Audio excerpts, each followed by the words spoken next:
All right.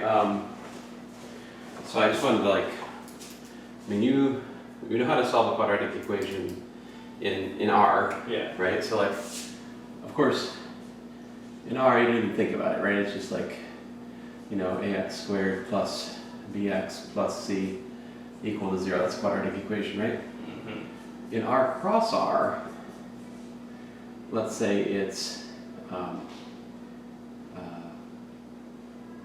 let's say it's alpha z squared plus beta z plus gamma equal to 0. Here, alpha, and beta, and gamma are elements of R cross R, to be fair, and z is a typical variable in the direct product of R and R, right? Yep. So, likewise, alpha is really alpha 1, alpha 2, beta is beta 1, beta 2, gamma is gamma 1, gamma 2, right? I mean, that's what goes on here. So really, when you look at alpha z squared plus beta z plus gamma, right, you got alpha 1, alpha 2 times xy squared plus beta 1, beta 2 times xy plus gamma 1, gamma 2. What is 0 is really 0, 0, right? Yeah. So what I'm doing right now is I'm drilling down into the sort of component level structure of this quadratic equation in, excuse me, R cross R. Now, then there's some stuff here, right? Like in this particular algebra, how's a square work, right? Squaring a variable in terms of its underlying real components looks different in different algebras. Yeah. But here, xy times xy is literally x squared comma y squared. Yeah. By the definition of the direct product algebra. And then and then you multiply this times that. Yeah, right? so you get alpha 1 x squared, alpha 2 y squared. Right, and I'll just be lazy, go ahead and then plus beta 1 x, right? Yeah. Plus gamma 1. And then you get alpha 2x squared. Plus, Oh, and then okay, so. oh yes, y, Yeah. excuse me, yes, thank you. So we have two forms now. Right, so actually we have two separate Okay. quadratic equations, Yeah. one in each component, right? So basically this becomes equivalent to solving simultaneously alpha 1x squared plus beta 1x plus gamma 1 equal to 0, and alpha 2x squared, y squared. And so,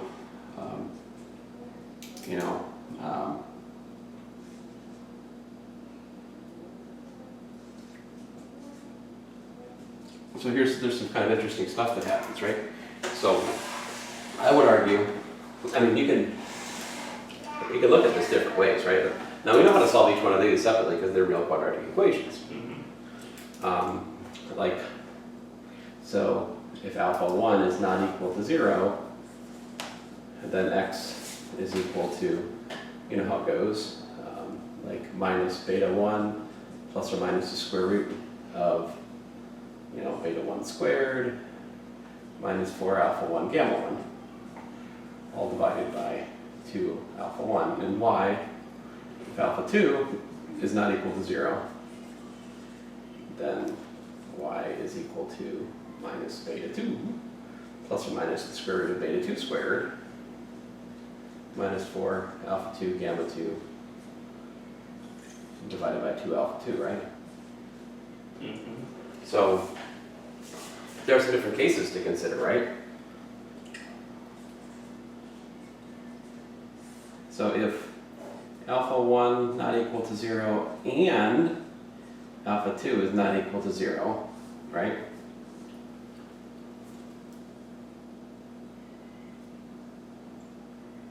alpha 1 and alpha 2 both aren't equal to 0. Mm-hmm. Right. Oh yeah, then you don't get any funky stuff. And you also have that, and beta 1 squared Is larger than minus 4, yeah, minus 4, I see what you're saying. Alpha 1 yeah. is greater than 0, and beta 2 squared minus 4 alpha 2 and gamma 2 is greater than 0. If you have all this, Then you get a nice quadratic, but yeah, let me give these names. Like, let's call this x plus or minus. Let's call this y plus or minus.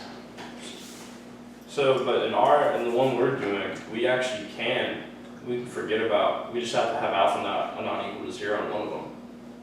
So we have like kind of more of a wide range. Yeah, I don't know about that one yet. I mean, I'm sorry, you have, like, the only things that alpha 1 and alpha 2 have to be non-zero. Well, that's a possibility, right? Yeah, but, well, I'm talking about for the quadratic to be solvable. Or if not, it's going to be undefined, right? Well, I wanted to describe its solution set Oh, okay. and all the different choices of. Now, I would assume that for this to be genuinely quadratic, we would assume at the start that. I mean, if I'm keeping with the usual parlance, usual jibber jabber, I would just assume alpha's not 0, right? Yeah. But the thing is, alpha can be non-zero and yet have either alpha 1 or alpha 2 be 0. You can't have both of them be 0 and have alpha non-zero, right? Mm-hmm. But I would just point out, in this case, if you have all of this, how many solutions do we have to this quadratic equation? We still have infinitely many. Not infinitely many. We all more than 2, Yeah. because you can have like x plus, y plus, that's one solution. Oh, okay. But you can have x plus, y minus. You can have X minus, y plus, x minus, or x minus, y minus. So in the case that these conditions are met, this quadratic equation in the direct product algebra has 4 distinct solutions.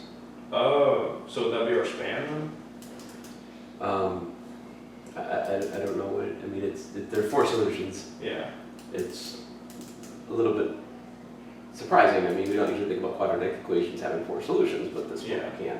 Now, on the other hand, if alpha 1 is not equal to 0, but alpha 2 is equal to 0, what happens then? Well, you get like x plus 0 Yeah, undefined?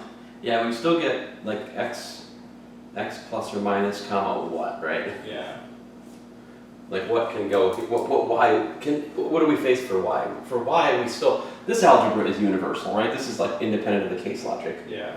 But we have alpha 2 is 0, right? So we have to solve, question mark has to solve, can you solve beta 2 y plus gamma 2 equal to 0? Yeah. Yes, always, but it looks like A quadratic formula.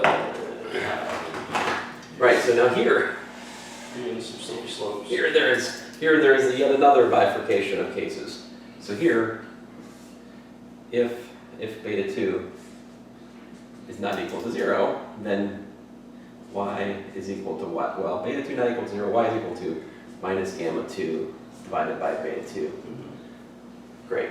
So if that's the case, if we have alpha 1 not equal to 0, alpha 2 equal to 0, and beta 2 not equal to 0, Okay. then we get the We have pair. other solutions like that. Right, we get the solution x plus or minus, comma, minus gamma 2 over beta 2, right? Yeah. So you count them, 2 solutions in that case. Yeah. 1, 2. Yeah, because it doesn't matter. Yeah. Now if beta 2, It's equal to 0. yeah, beta 2 is equal to 0, then, You're into a problem. Because you can't have a y now. yeah, if beta 2 is equal to 0, then we must have, if beta 2 is equal to 0, then you have another bifurcation of cases. Yeah. If gamma 2 is equal to 0, then we get solution x plus or minus comma 0.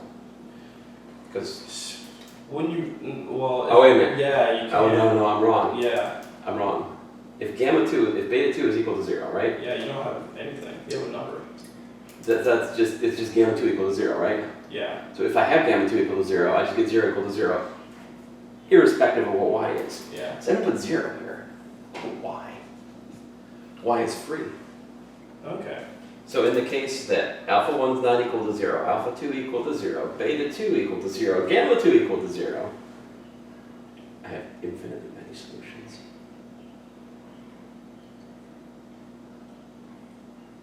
Oh. 2 infinite families, in fact. One with x plus, one with x minus. Yeah. Now, if you put this all together, it's less mysterious, because what this really case, if you follow the line here, we've got alpha 2 and beta 2 and gamma 2 0. This means, in this case, like just to collect the logic here, what we're really looking at in this case is that alpha is equal to alpha 1 comma 0. Like the second component of it is just straight up 0.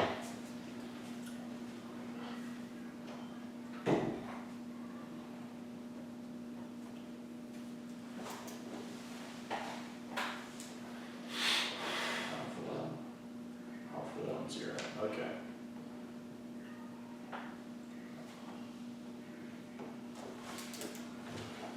So now, with that knowledge, Oh, but there's another case. there's So- and if alpha gamma- not equal to 0? Yeah, if gamma 2 is not equal to 0, no solution. Okay. Because if you can't work it out for y, it doesn't matter that x plus or minus works in this context. Yeah, well, you get a 1 equal, anything equal to 0, that's not. So that done, to quote my community college professor, that dog doesn't hunt. Mm-hmm. So, I mean, those are the two cases. Either alpha 2 is not equal to 0.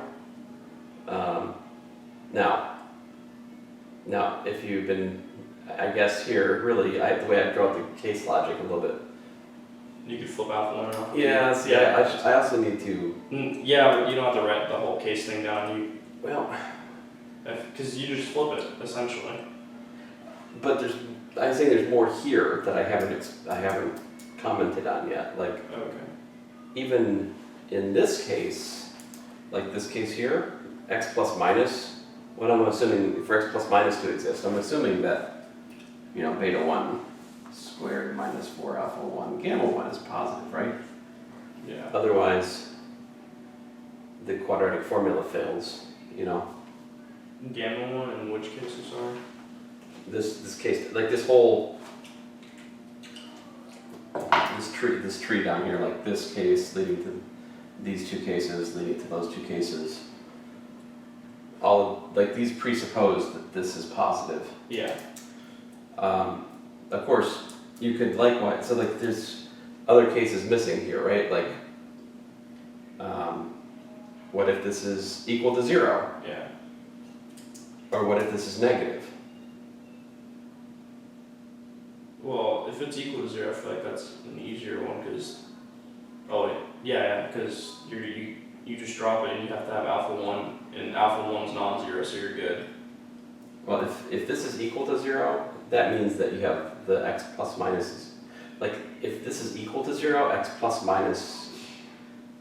is equal to x minus is the thing. Like, that's the repeated root case. Oh, yeah. So,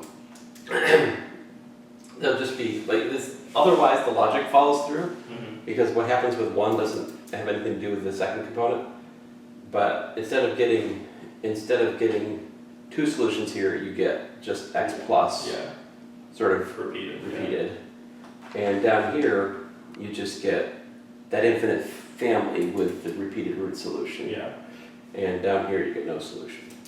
So, I mean, depending on how you want to couch things, you could put like greater than or equal to 0, and this would still kind of be true with the understanding of what you mean by x plus minus. Yeah.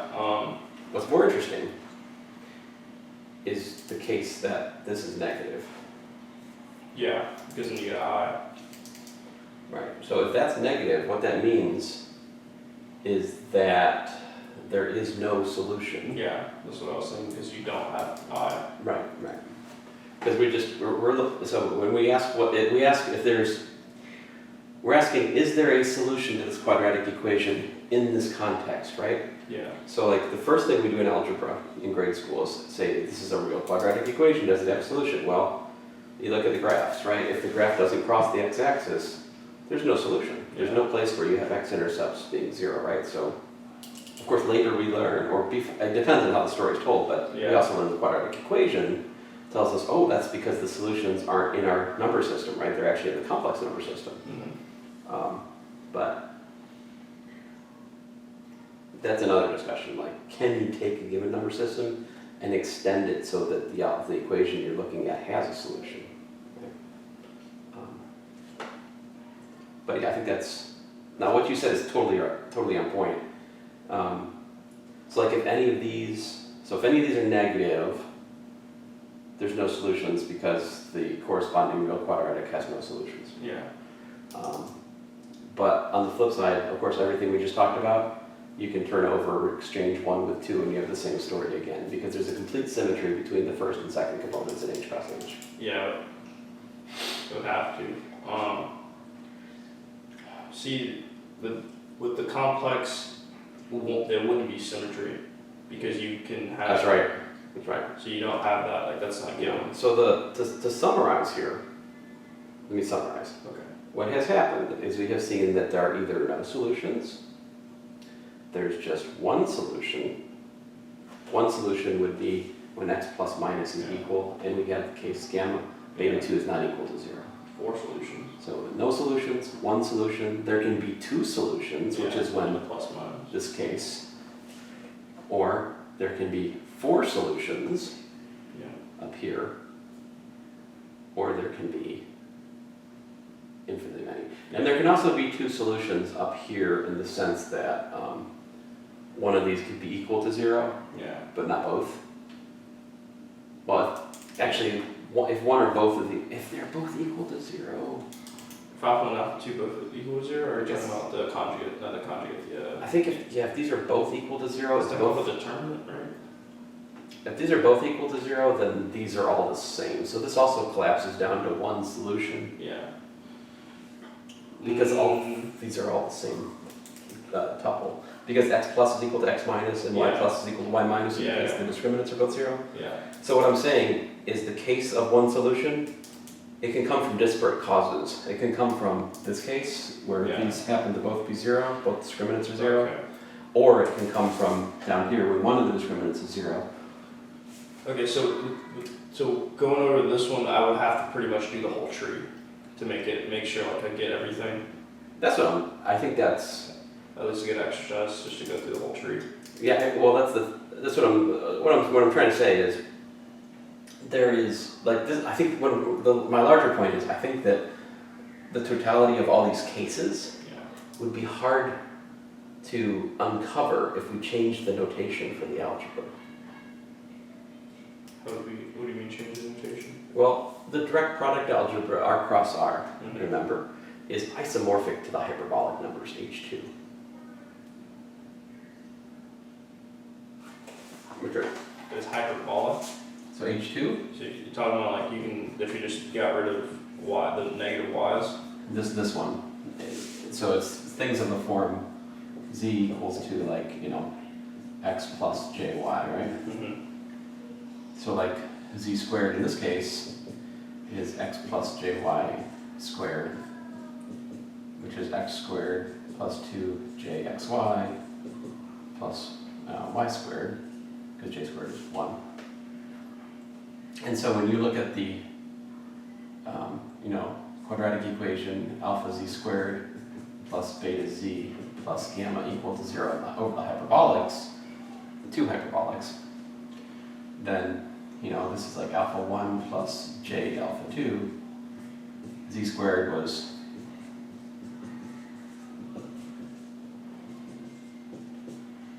beta was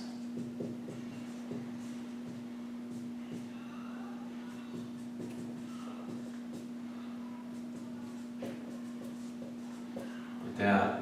Yep. And so like what's the real component here, we've got, alpha 1 x squared plus y squared, right? And then what else do we have? 1 x squared, alpha 1 y squared. J times j is j squared, which is 1, so that gives us plus 2 alpha 2 xy, right? Mm-hmm. Yeah, and then y squared j. Oh yeah, there's also j stuff. I'm just collecting all the real stuff. Okay. So like over here, plus beta 1x plus 2 beta 2. yeah, beta 2y. Right. The other things of j, Yeah. and plus gamma 1, right? Plus j times, like you were saying, alpha 2 x squared plus alpha 1. Well, 2 alpha 1. This times that. 2 alpha 1 xy. Anything else j-ish? With that times that, and we have That's 1. Did you get the y squared? oh, alpha 2 y squared, thanks. And then now we're on the beta stuff, right? Yeah, we got everything. Thanks you. And then over here we go yeah. Xj beta 2. Okay. Beta 1 jy. J gamma 2. We got plus gamma 2, right? Now, but my point to you is like this is what the quadratic equation looks like in the hyperbolic number system, right? So this, right, when you expand it in real notation, gives you all this, right? Yeah. So you separately get this equal to 0 And that equals. and that equal to 0. They're coupled. Unlike like this, you think about the x's and the y's separately. That's super nice. That's the direct product algebra. This, Yeah. But the thing is, there is an isomorphism, psi, of, we'll say it's psi of 1, we're going to send a 1, 1, and we'll send psi of j. We got two choices, right? But I'm going to send it to 1 minus 1. Now, so what's the formula? Psi of a plus bj, a times 1, 1, plus b times 1 minus 1, right? What are we mapping j to? Oh, negative 1. Now, so this is 1, 1, 1 minus 1, ab. So like what's the inverse? Psi inverse of, let's say x comma y, what's it equal to? Well, what's the inverse of this? The inverse of this, we have a formula for that, right? Yeah. That's like the Determinant, one of the determinant, which is what? Yeah. It's like, looks like minus 2, right? So minus 1 over 2. Flip the diagonals. Yep. Minus is on the off. So I'm using a trick, which is that the isomorphism here is a linear map because it's an isomorphism of algebras, which is first a linear map. Since we're using R2 as our model for H2, but also R cross R, like we're just dealing with a mapping from R2 to R2, so we can just we can invert it by inverting the matrix of it. so size and mapping into the 2x2 matrices. Well, psi here is mapping from H2 to R cross R. Okay. But I would say as point sets, these are both R2. Yeah. But I'm thinking of this as with the hyperbolic multiplication, whereas this with the direct product multiplication, the Hadamard product is what it's called. Or like you said, the dot product. Which is cool. So anyway, most of these minuses go away, right? But you're left with like x plus y over 2. I don't need a comma here. Well, I mean, here's the thing is I use j since we're mapping Yeah. So like the formula really is giving me j times x minus y over 2. As a check on the calculation, psi inverse of 1 minus 1, what is it equal to? It's equal to 0 plus j times 1 minus a minus 1 over 2, also known as j. Good. Because that's how we built this, thing. Now, ooh, that hurts. The little extra point here is, so psi is constructed so that like psi of z times w, right, is psi of z, psi of w, psi of w, right? Mm-hmm. We know that because that's an isomorphism. Like we created an isomorphism.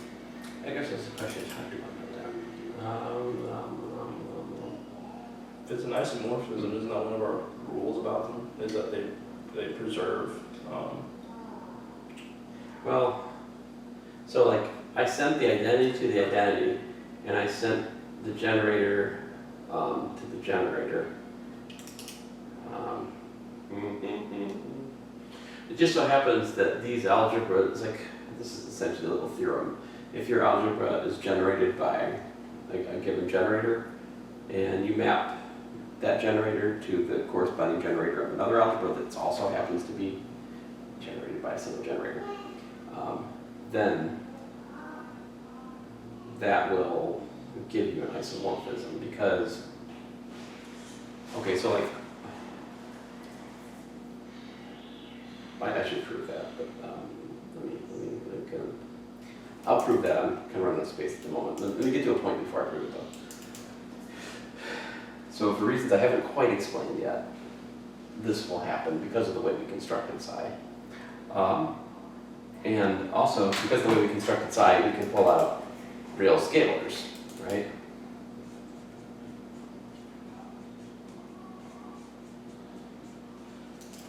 So here's the thing, is if I have alpha z squared plus beta z plus gamma equal to 0 in my, initial algebra, which in this case is H2, then if I take this and I hit it, if I take the isomorphism out of it, then what I get is I get psi of alpha, psi of z,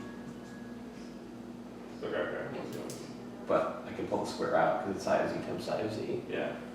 I get plus psi of beta, Psi of z, psi of z, psi of gamma, plus psi of gamma equal to 0. And if I just say, okay, I'm going to call psi of z equal to w just so I can see what I'm doing here, what I'm looking at then is like psi of alpha w squared plus psi of beta w plus psi of gamma equal to 0. And this is a quadratic equation in this context in the direct product algebra. Yeah. So I can take a quadratic in the hyperbolic, two hyperbolics, and I convert it to a quadratic in the direct product algebra, which I then Can solve. Yeah. completely know how to solve, Yeah. right? Mm-hmm. And then the thing is, so once I find the solution, right? I find W according to the tree, and then do Z is psi inverse of W. But we know formulas for psi inverse, so we also know that it is indeed a function. And it's an injective function. This is a bijection. Yeah. Psi inverse is inverse. So the fact that the numeration here is no solutions, one solution, two solutions, four solutions, infinitely many solutions, that all tracks back to H2.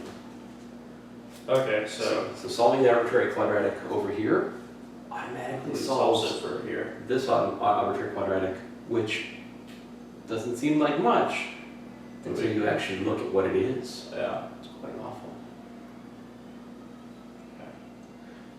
In fact, solving this arbitrary quadratic might actually be tantamount to, characterizing the intersection, the common intersections of two conic sections. Like this, if you look at it, is actually something like, this is, it involves, there's like a lot of cases here, depending on your choices of alpha 1, alpha 2, beta 1, beta 2, and so forth. If you set that equal to 0, that could be an ellipse, it could be a hyperbola, it could be a parabola. Yeah, you get a lot of interesting. And the same for this. Yeah. And so I think that maybe starts to explain why it is that we found no solutions, two solutions. And then Because you just start envisioning in your mind what's it look like if you have the two ellipses are like this. In the real, are you talking about in the real? I'm talking about if you set the real component and the imaginary component. Yeah. I apologize. I could never get Spencer to repeat that, but anyway. And various other things. He would never agree with my Larry Moe curly terminology either. But anyway, those intersections, right? And then like two, well, if one of these is actually a line, Then you get 2. Oh. So you're trying to find a geometric reason why these things happen. Okay, okay, I'm with you now. Yeah, I mean, lovely. Combinatorics 0, 1, 2, or 4, but and 0 is easy enough to understand, right? That's just one of these, or could be also this, right? And we saw that actually. Last time. This, it might actually be kind of fun to analyze, like,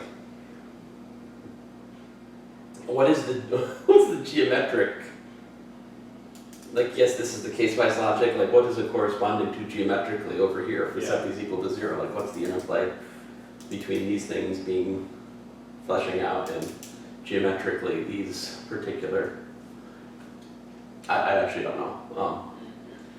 Why is it one? I guess one solution could be like both of these are just a line. It's the same line. Yeah. For the repeated, I don't know. Like, but anyway. So, all right.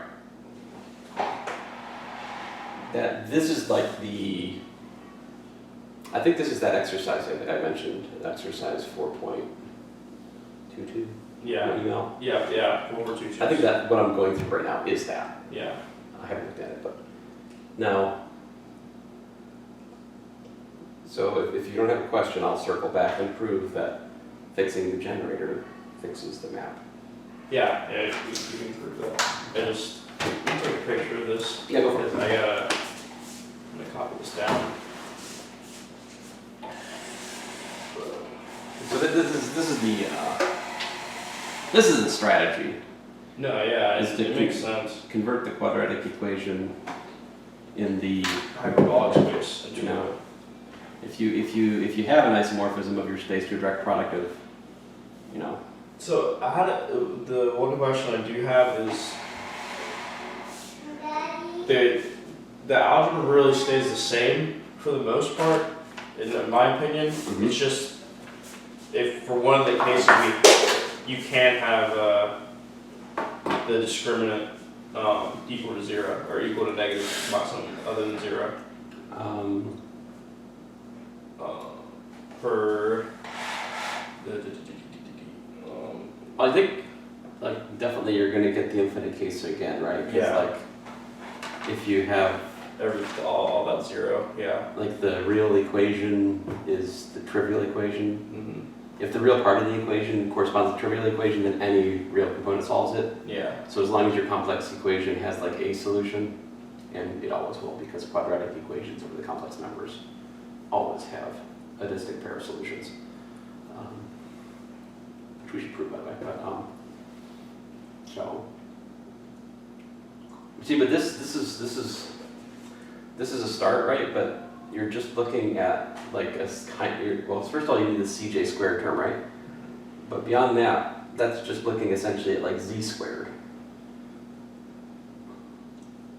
So that's just part of what makes the quadratic. Like you're kind of just focusing on what is, this S is the isomorphism, or what's that? I just was supposing like Okay. that, yeah, and I wrote it that way, and then I kind of figured out that it's essentially the same. So you were looking at like f. What is f of j squared? Look Yeah. like? Or what does f of this look like? And then f of j squared. I know it. Right. See, but That's good. I think the thing we're about to go on. Sorry. I shut up. you're good. See here, we don't have points used. I mean here. Oh, you pulled the. Okay, you're pulling stuff out, and that's how you get. Okay. Oh.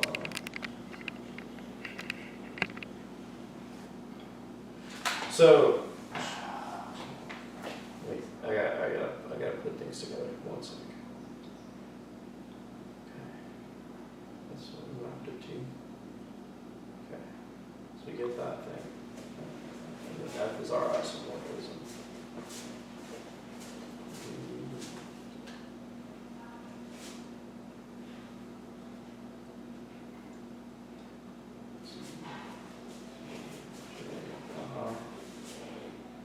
So we're taking equations over in H3, mapping them C cross R, and then using C cross R to solve the quadratic.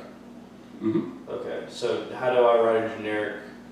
And this is our generic quadratic. See, yeah. H3. So what I would do is trade the question as you the problem as you stated it with the thing I know I can do, which is solve an arbitrary quadratic over C cross R. Yeah. Because that's where this kind of tree logic is nice. Yeah. And then, so this is maybe this is the thing that I have.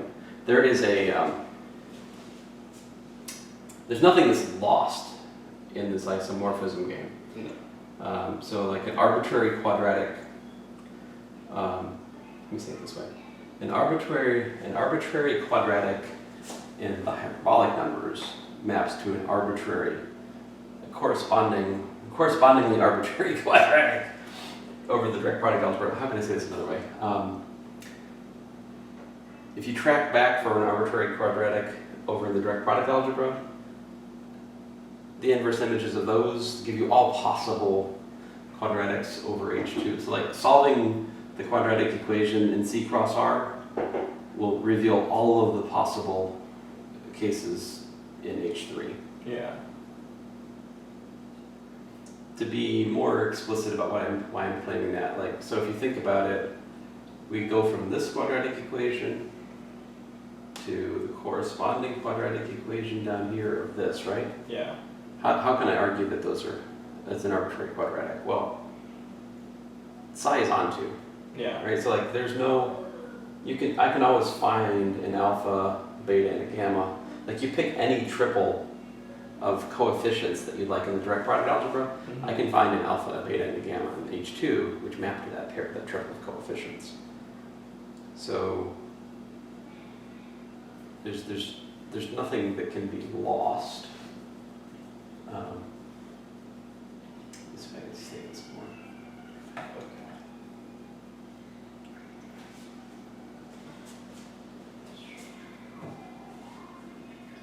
Can I erase? Yeah, I have a picture of that stuff. Yeah, that's okay.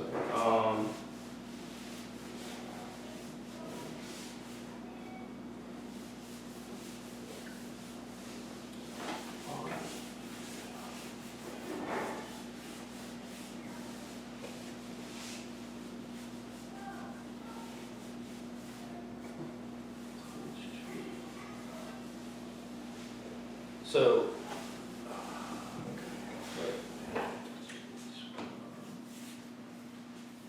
have our points out there. We have our mapping, and then that would look ugly. So, and I did that. How would that? I already did how that would look. In R's, we have a j squared term, whereas in H2, j squared is just 1, right? Mm-hmm. But in R's, j squared is an actual thing, so we have to map it to something. Yeah, I'll get you some nicer formulas for F once we get Yeah. past this little introductory phase here. But I understand what I'm doing now. I'm just thinking how to go at it. Sure. So You can erase the board if you'd like. okay, but the algebra A. So I made a statement like, if we fix how the generator maps, then that fixes the map and also makes the map necessarily an isomorphism of algebras.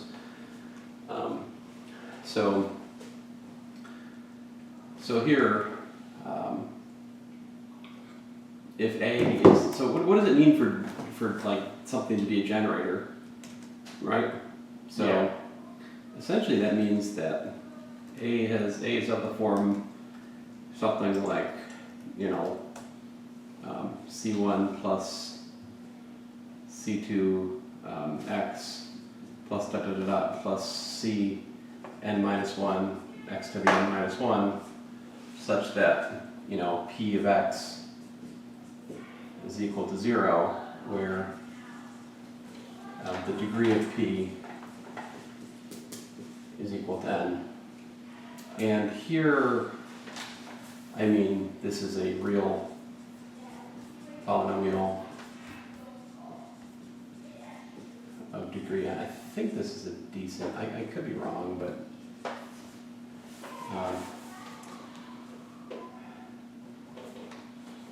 so, I mean, for the examples that I've shown you and so forth, this has been like, P of x was x squared plus 1, or P of x was x squared minus 1, or P of x was x cubed minus 1, right? So like when the polynomial which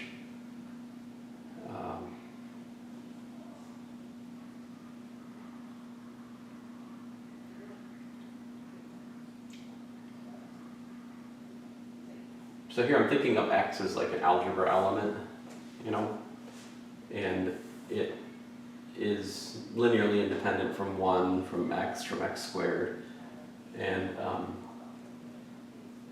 yet there's an nth order polynomial which makes it be 0. This I think captures what I mean to say that an algebra is generated by x. So I'm thinking of it being like a finite algebra, so this is of course the complex numbers. This is H2, this is H3. So I'm thinking of x, the first one x being what we usually call as I, and the latter two what I've been calling J, but you could make them whatever you want to call them, But so this is probably a bad idea. Instead of using x, let me just put a, J or a K or something here. I'll do K. How about that? K.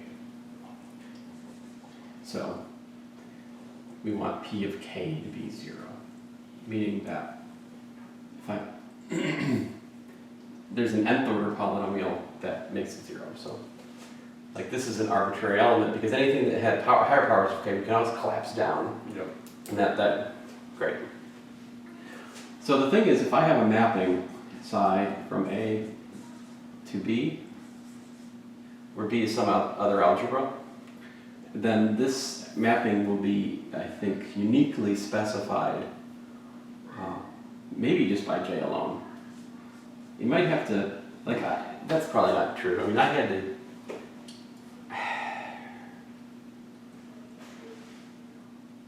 well, maybe it is. Let's try that. So psi of J. Well, K in this case, psi of K, right? We're mapping it to a beta. So let's say psi of K is equal to, yeah, sure, whatever you want to say over here. Like one call beta, you call beta. Say it maps to beta, right? Then if we look at psi of an arbitrary element,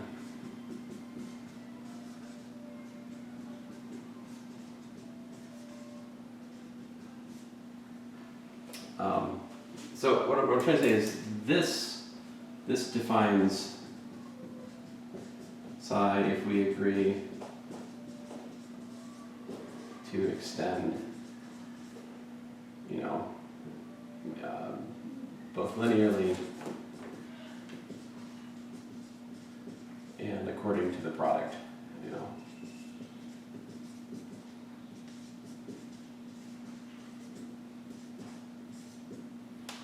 So linear you're familiar with, right? So linearly means that, you know, C1 psi of 1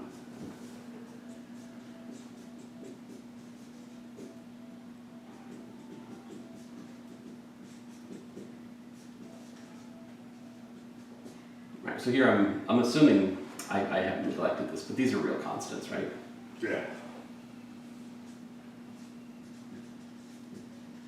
Because I'm still working with real algebra. Now, so I know that that's beta, right? Yep. And according to the product means that We can always pull that out. exactly, So we had beta to whatever, yeah. right. So what we got is like C1 psi of 1 plus, you know, C2 beta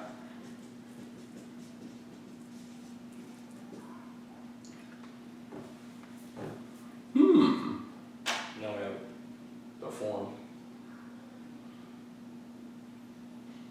So that's almost unique, right? Yeah. But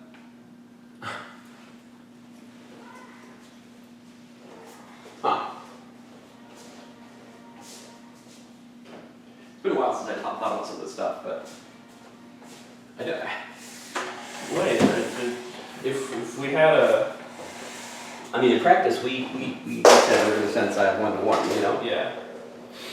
But, So like this, yeah. Are you, if we want psi to be an isomorphism, we know that the one of the A has to map to one of B, yeah. because we're working with associative unital algebras. So, I mean, in that context, then we also know what psi of 1 is. Does that mean we could find it abstractly? I think so, but, well, but my larger point here is, let's talk more about psi of 1 in a second here. Let me get to my initial point, which is that, well, okay, great, then we've just done what? We have just fixed the mapping. Yeah. So we've uniquely defined the map. Whatever happens with the generator transfers over to that. Now, I guess that doesn't prove it's an algebra isomorphism yet, though, does it? Now, here's the thing.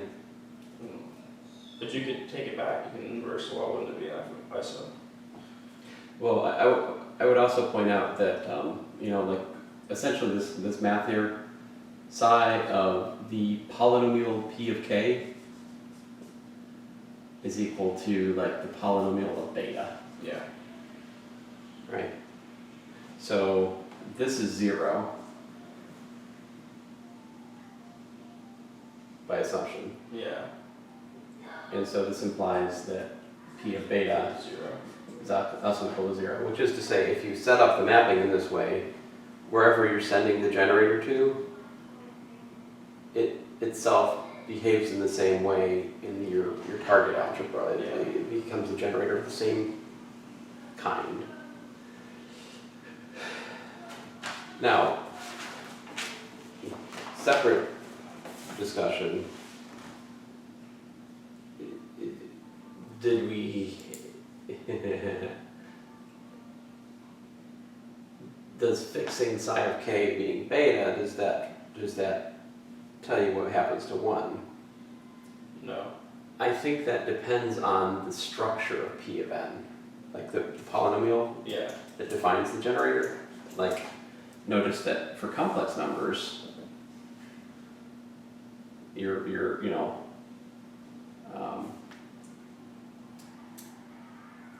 Well, yeah, 1 would be 1 0, right? yeah, you have I squared plus 1 equal to 0, right? Yeah. So that means that 1 is equal to minus I squared, of course. So like if I want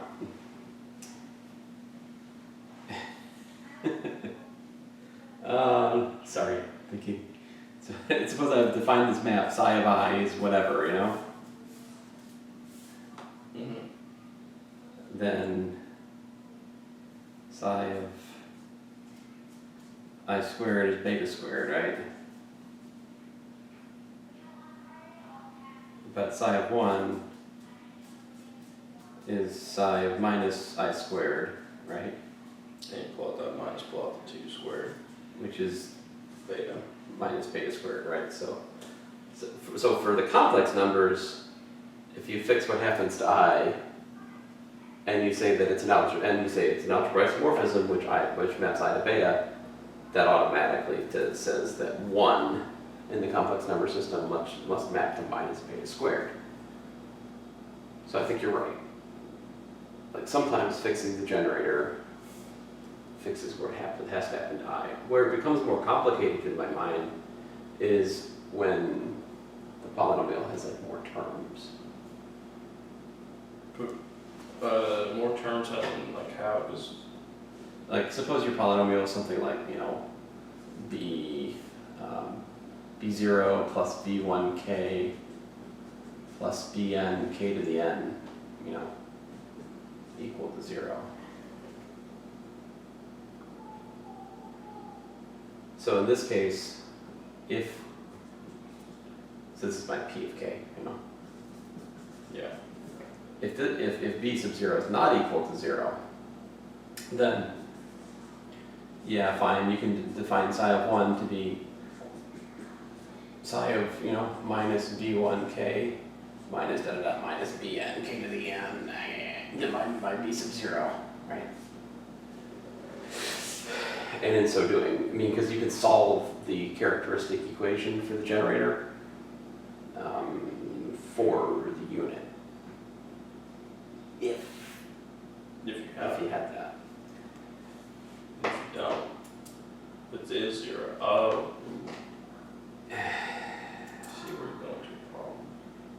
Wait, so yeah, if you don't have B naught, you get a very bad looking quadratic.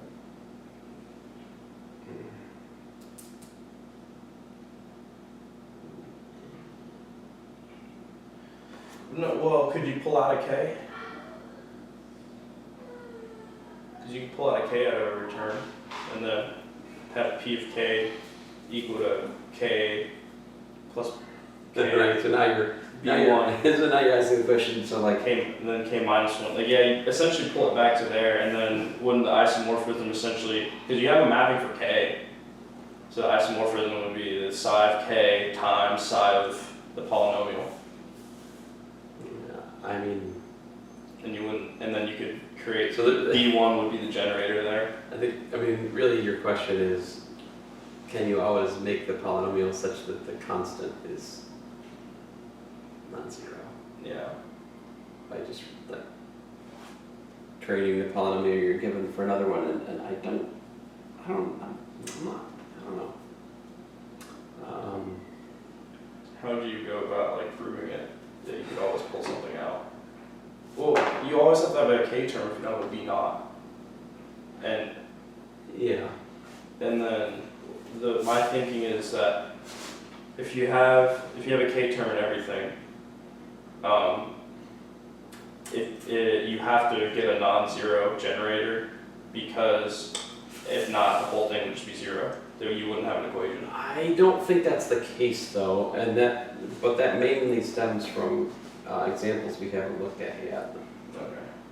I'll show you. So these are the null numbers that we call it. These are things of the form a plus b epsilon, where a and b are real, but epsilon squared is epsilon squared is equal to 0. Oof. So And epsilon is non-zero. So in this context, this is an algebra generated by a single generator of epsilon. Mhm. Okay, this is the example. This is the one. Yeah.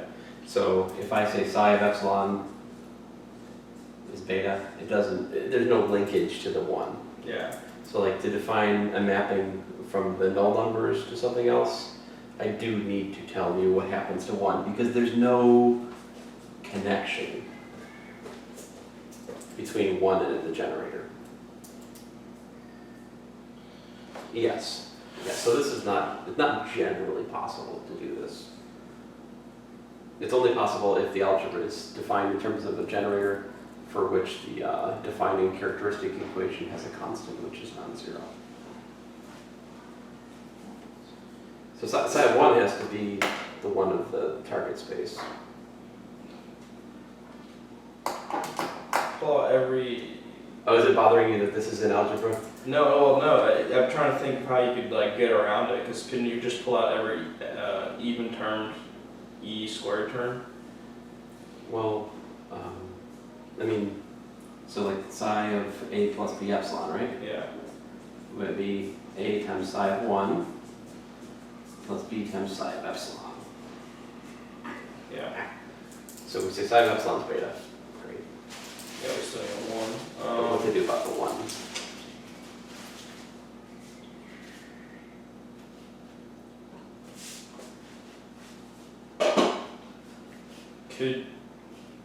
Well, that could be an answer, or that could be a factor, right?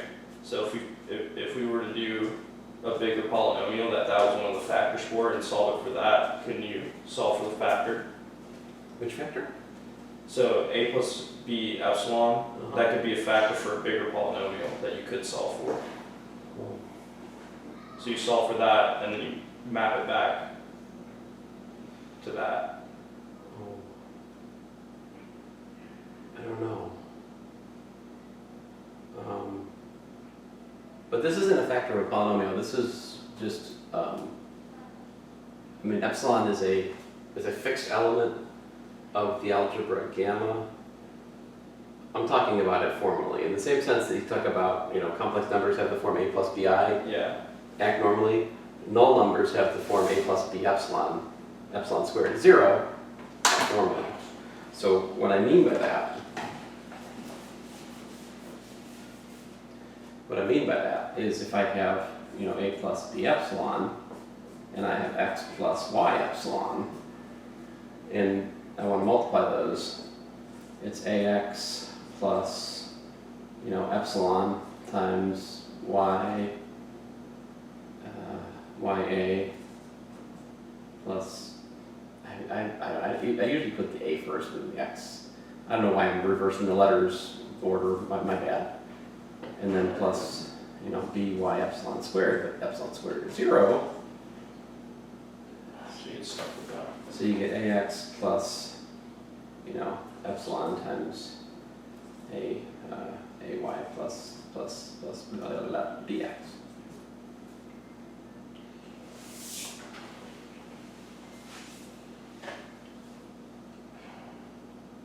Yeah, you're always stuck trying to map that 1. Yeah, but the 1 and the epsilon are just essentially disjoint here in some sense. There's no. Yeah, because my thinking was that if you took it as a factor, a bigger polynomial that had an odd numbered epsilon, you could then pull epsilons out, have not worry about the 1, and then once you got the corresponding polynomial in size, solve for its factors, and then map it back to the null numbers.